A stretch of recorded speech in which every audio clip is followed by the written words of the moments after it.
ট্রাম্পের আলটিমেটামকে গুরুত্ব দেয় না রাশিয়া।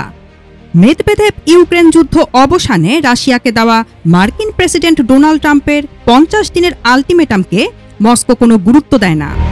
ট্রাম্পের দেওয়া বক্তব্যের প্রতি মস্কোর প্রথম আনুষ্ঠানিক প্রতিক্রিয়ায় রুশ নিরাপত্তা পরিষদের ডেপুটি চেয়ারম্যান দিমিত্রি মেদভেদেভ এমনটাই বলেছেন।